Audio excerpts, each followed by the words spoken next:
Advance your spa career with management training from the University of California. Earn a professional certificate online in just 6 months. Visit ce.uci.edu/spa training.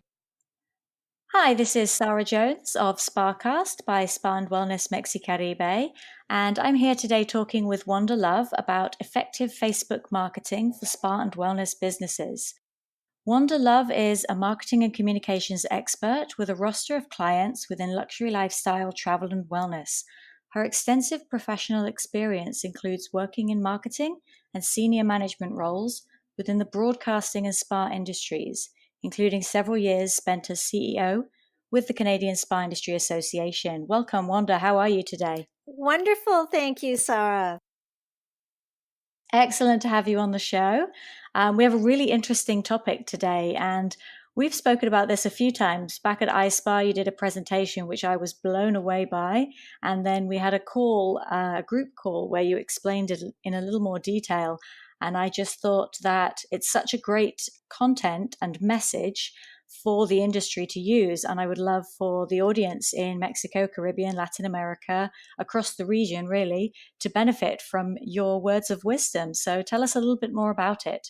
Well, I get super excited about the Facebook advertising in particular. I do different social media advertising, but Facebook is the one that I really have honed in on with so many of my clients because it's so applicable to almost any industry.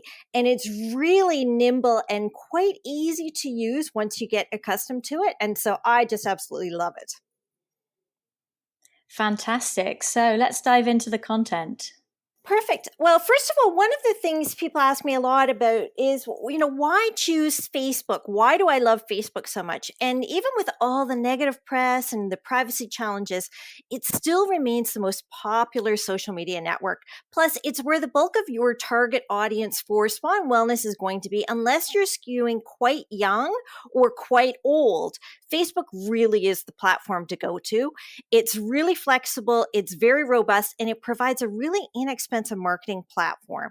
And one of the great parts about it is you can watch how your campaigns are performing and adjust accordingly. It's not a platform where it's a set it and forget it, where you run your campaign and at the end of it, you just hope it went well. You can tap in and look at how your campaign's performing all along the way. So that's why I really love it.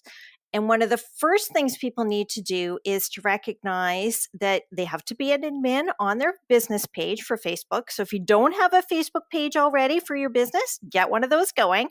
Then I want you to open a Facebook Business Manager account. This is a bit different than your business manager, but it does connect to than your business page rather, but it does connect to your business page. But it's kind of like opening up the door to Narnia. You just have this whole world hidden behind there for your ad campaigns, and it's brilliant. And from within there, you can also manage your Instagram ads if you have an Instagram account for your business, but also even if you don't have an Instagram account, you can still advertise on Instagram through your Facebook Business Manager account. So you don't even have to open up an Instagram account if you don't want to. That's a really useful point there. The fact that you can advertise on Instagram without an account, that's really a great tool. Well, for Instagram, you have to be able to feed that monster all the time with really wonderful, compelling visuals. And not all of us can actually create those or get those from within our own spas, et cetera. So you need to have that. But to run an effective Instagram profile. But if you don't have that opportunity, I love the flexibility to still be able to advertise on that platform because it is a good platform. And one of the key elements within Business Manager, and here's where it really starts to take hold, is you're able to create a pixel. That's a customized piece of code. It allows you to track everyone from Facebook who interacts with your website. So any of your website pages, your blog posts, your online store, your shopping cart, your newsletter sign up, anything that's on your website, you can actually track now by embedding that pixel. And then you can remarket to all of them. Just like those shoes that kind of haunt you across the internet after you've honed in on them once, that's what this pixel does for you. They make it so straightforward and simple that embedding your pixel on your website is really easy. If your website is on WordPress, it's super simple. Fortunately, all of my clients are, so I love it. I recommend using the PixelCap plugin, but if you're not experienced at all with WordPress, you don't have access to the back end of your WordPress website, or your website in general, just ask your website person to install the Pixel across your entire site.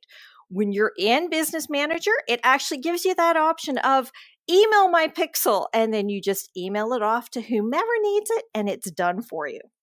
For people who haven't done any Facebook advertising, I always recommend start simple.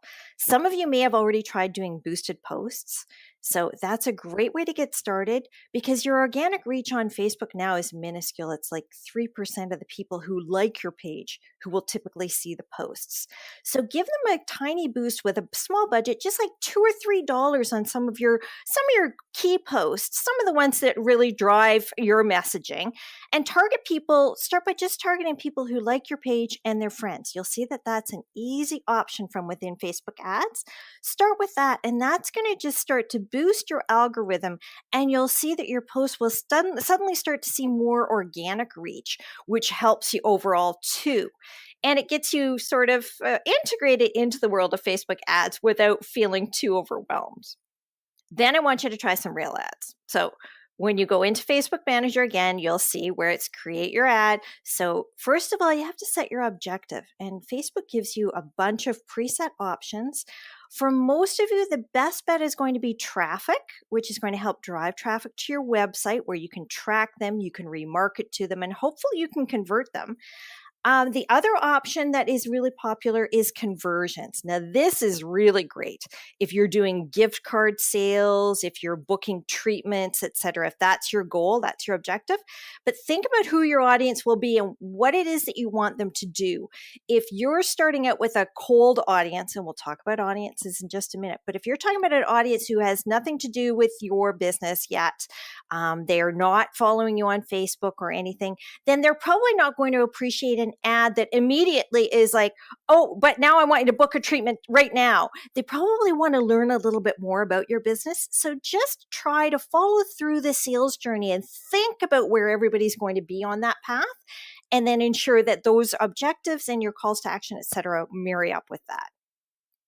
Now, who's your audience? That's always the next big question. This is where the magic really starts to unfold, because they make it super easy. As I mentioned, people who like your page and their friends, you've got to assume if they're friends, they probably have some interests in common. Web visits, this is brilliant. With the Pixel, you can retarget those people from Facebook who visited your website. You can go back 180 days based on all the pages of your website, or you can market just to people who have visited specific pages on your website. So if you're promoting a facial promo, you can target everyone who's visited any of your facial pages on your website. It's so easy. And you also get to set geographic parameters. So if you're running a local day spa, then that's a great way to set those geographical parameters.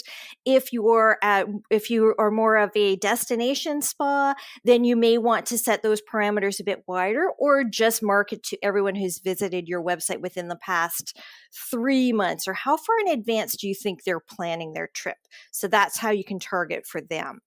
Now, one of the most brilliant elements, and this is how it all got started with our iSpa conference presentation, was I was chatting with a woman about custom audiences. She had a massive database of email people who she could no longer market to because of all of the restrictions now. And some of them were dead, but she had, I think, over 85,000 email addresses. And she's like, well, now what do I do with them? I can't send them a newsletter anymore. Well, you can create an audience based on those emails that you've got. Any information you've got from your database, you can upload them into Facebook. Facebook hashes the data and then matches what you've provided with any Facebook profiles that they have. So you can use whatever data you have: email, phone numbers, first name, last name, postal codes. You can use as much information or as little. I have some clients who just use email addresses, and it's still extremely effective. But it's great. And for people who are concerned about privacy with Facebook, once you upload that data, it's all hashed. Facebook can't download that data. you can't even download that data again. It's gone. So there is no opportunity for someone to take your list that you created and walk away with it. It can't happen. Now, if you don't have a database to start from for a custom audience, they make it really easy to create your own audience based on demographics and interests. Basically, you can kind of target redheaded, left-handed females with a college degree and 2 kids at home between the ages of, I don't know, 3 and 6 who are interested in spa, fitness, etc. Facebook makes it super easy. And once you start inputting terms, when it gives you this drop-down menu and it shows you what are the interests you want to target, you start putting in terms that are relevant to you and it'll start giving you other suggestions. So like start with the word spa and you'll be amazed what else pops up. And then you just keep selecting those relevant terms and keywords that you think are going to resonate. You've got like spa, massage, facial, yoga, skincare, organic skincare. There's all kinds of different options. And the more people who show interest in your ad, the more people are going to see it. So Facebook will penalize you if your target audience is too small, too confined, or if it's too broad. So if you just say everybody who's interested in anything, your ads won't get delivered. That's really good advice about selecting the audience. And it's so relevant to both day spas and resort spas across the region, and even wellness businesses and retreats, for example. And then one other tip I will give you, Sarah, with custom audiences, especially when it's based on your website traffic, is try to utilize them. Just go in and create that custom audience. I do it every 6 months, regardless whether I want to use that audience or not, because then it saves it. So I, for example, will go in today and do a custom audience based on website traffic for whatever pages or all pages, whatever I think I want. And then I'll save that custom audience and I'll date it. So it will be all website traffic, 180 days, January 3rd, 2018. And then I know that I've got that audience saved. So for any reason I want to go back where it's a theme or something that's seasonal, I can actually go back and pull that back out again and reuse it. So it is really helpful to use. But going back 6 months is what they always automatically allow you. And that even in itself is great. And then it'll ask you about placements. I like to edit my placements. Automatic is sort of the go-to, but I don't like advertising in Messenger. I'm sure some of you have seen that, where you actually get a ad in your Facebook Messenger, and I find that too invasive. So I don't like to use that. Setting your budget and schedule. I recommend setting a lifetime budget versus daily. It gives you that opportunity, especially when you're starting out. It's really a lot easier to monitor. It can't get too far out of hand. If you set your lifetime budget, you know that you're going to be well in control of how much money is being spent on that campaign. Once you get going and you want to try using daily, that's great. But when you're starting out, I always recommend start with a lifetime budget because it's more easily managed. You can set $50 and just play around with it. And you know that even if you forget and you're not going in there and monitoring it regularly, it's only going to run to the $50 amount. And then that campaign will automatically stop. What else can I tell you for ad formats? You've probably seen different ad formats. There's single images, which you can test up to 6 different images within one ad campaign. And so it's great to change those up a little bit. And then you can actually monitor which images are performing better. Facebook shows you all of that. So little tip for you. I love using this as a great way to test images when I'm updating a client's website. It's brilliant because you can find straight information on what image is actually resonating for people. So that's another little tip for you to use. You can also use in your ads a single video if you've got a video that you like to use. You can do a slideshow. So this allows you to create a video using photos you have or stock photos. And Facebook, once you start into that campaign, into the slideshow, you'll see Facebook actually has a library of stock photos you can choose from, and they're all free. So if you don't have a good library of visuals, they provide them for you. It's wonderful. And if you need help sourcing images and creating a video, you can always check out the resources that I provided at the end of the handout that Sarah, you've got. I've listed a bunch of my favorites there, and they're really easy to use to help create video because video is actually one of the most popular formats for Facebook. So if you can use videos and you're confident with them, great. But don't be afraid of starting out, especially with some of the images or even just doing different combinations. For your calls to action, it gives you this option as well. And so what you want to do for that is select whatever is going to actually be workable for what you want to have happen. So you could do a book now, contact us, sign up, subscribe, learn more, whatever it is that you want. Just be sure that it properly reflects what you're asking people to do, because no one likes the bait and switch routine where people are like, oh, I thought it was a learn more, and then it ended up being a automatic download. So just make sure that you're adhering to what you would want people to do for you. Think about what information you want to convey. Your headline should be about 40 characters. That's all that displays consistently. Then there's always room for additional text. It won't display in all your placements, but use that real estate when you can. And just ensure that your message stands alone really well on its own with the headline, that the headline is the grabber. Then the other great part with it, it does give you URL parameters. This is where some of my clients get a little bit scared, but it's really easy to just basically it's kind of naming your campaign, and it tracks that URL through your Google Analytics, which gives you some really great information. If you go into your Google Analytics, or if your company is monitoring your Google Analytics, it actually helps provide additional data on how your campaigns have performed. Then once you submit your campaign, it's going to show that it's in review, and that's usually approved within 24 hours. But keep in mind, when creating your ads, there may be a little bit of lag time. Facebook does have different guidelines, and if you don't meet them, your ad can be declined. You'll be notified. So if you get the little message that your ad's been declined, just breathe, go back in, take a look, make any changes you think are necessary, and they provide you some feedback on what they think the problem might be. But some examples for my spa and wellness clients, nudity. And that sounds like, wait, what? What are you advertising? But sometimes you'll find that massage shot of a bare back is going to be declined. You don't have to change it out. You can also request a review, and it's likely it will then be approved. It goes through a manual review at that point, and then they realize, okay, it looks like a lot of skin, but it's really nothing. It's fine. This is really fantastic information, Wanda. There's a lot here for our spa and wellness industry partners to grab hold of and utilize here on Facebook. And I know some of our mutual friends have had a lot of success with your methods and have really boosted their business, which is great to know. Exactly. So let's move on to some personal questions for you, Wanda. What has been your biggest aha moment in your career? I would have to say it was making the transition out of broadcasting, which I loved the industry at the time, though it's very male dominated, very numbers driven. I jokingly refer to it now as a soul robbing industry. And entering the spa world, I remember specifically attending my very first iSpa conference, and everyone there welcomed me with hugs, like total strangers. And I kind of realized in that moment I'd found my tribe. I think we've all felt like that the first time we went to iSpa. Tell me about one daily wellness ritual.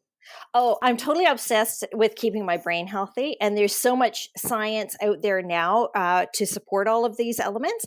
So I put MCT, multi-chain triglyceride oil, in my coffee every morning. And I do some form of fitness every morning, whether it's cycling, Pilates, etc. But that's what I do for my morning start. A great ritual.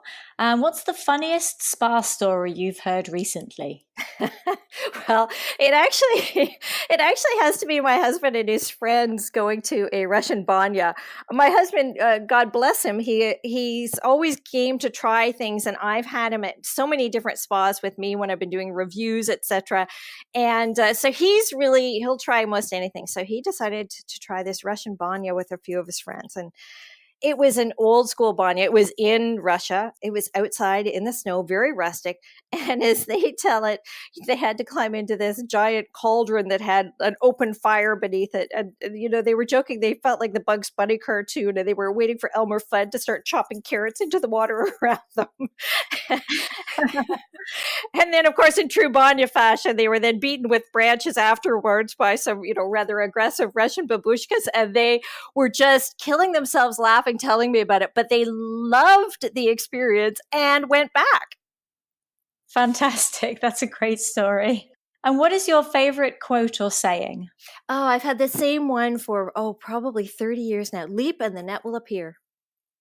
Oh, I love that. What great advice. And to finish up, tell me, with credit to Oprah Winfrey for this question, what do you know for sure? I know that we all have the opportunity to experience multiple lives while we're here. There's always another chance to reinvent yourself. I'm not the same person I was when I was 20. I won't be the same person I am now when I'm 80. I just think we always continue to learn and grow and change, and we need to embrace that. I feel like I've changed so much. I joke if I'd married me at 20, we'd have very little in common right now.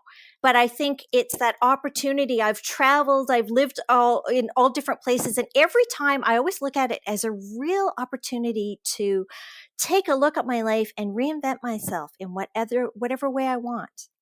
That's wonderful. Yes, that's very true. We all evolve and change over time. Thank you so much for joining me, Wanda. This was a really interesting conversation, and I think listeners will have a lot of information to get hold of. If you're listening to this while out on the go, there is a PDF that you'll find on the Spa and Wellness Mexicaribe website underneath the podcast. So I'll put a link to that. So if you're listening to this and you want to get a bit more information and check out some resources and some frequently asked questions, Wanda has put together a PDF guide, and that will be with the podcast on the spawellnessmexicaribe.com site. Thank you very much for listening. This is Sparcast by Spa and Wellness Mexicaribe. Advance your spa career with management training from the University of California. Earn a professional certificate online in just 6 months. Visit ce.uci.edu/spa training.